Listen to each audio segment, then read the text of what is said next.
I'm here at Downcourt Farm, one of our family farms in Orpington. Now, if the government's family farm tax goes ahead, the results will be devastating for farmers in our constituency. And I'm joined by Russell and John, who run the farm. Tell me about your farm.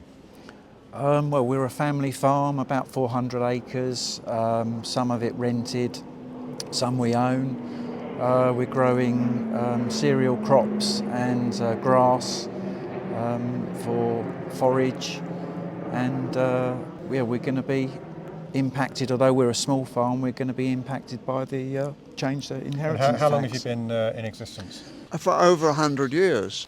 My grandfather was farming at Biggin Hill and his brother farmed here, and Russell and I we've inherited it, so it's nice if we could pass it on as it was passed on to us. So at the recent budget, the Chancellor announced that inherited agricultural assets worth more than £1 million, which were previously exempt, will now have to pay inheritance tax at 20%. What impact will that have on your farm?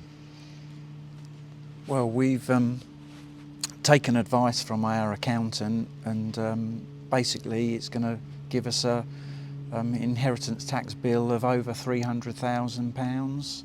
And are you able to pay that? No, we wouldn't be able to pay that. Our 5-year average income is 40,000. So if we have to pay 30,000 a year, it only leaves us 10,000 to live on. For two families. For two families, yeah. Which is just not sustainable. Yeah. So ultimately you'll have to close the business and sell the farm. Yeah. Now the government is claiming that 73% of farms will not be affected. Now I find that hard to believe, as very few farms are worth under £1 million, and you will be in a better position to answer that than I will. What do you think?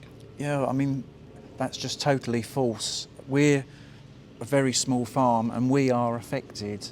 There's been some figures released by the Central Association of Agricultural Valuers, and they're saying 2,500 farms per year will be affected.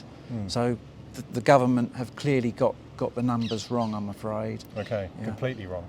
Well, can I just say thank you very much for joining me, for taking the time out to talk to me this morning. I'm very sorry that this is happening to you. We'll do everything we can to reverse this, and I would plead with you to stay the course, because if we return to power, it is a pledge we will reverse this. No, thank you very much, and thank you for listening to us, unlike the government at the moment.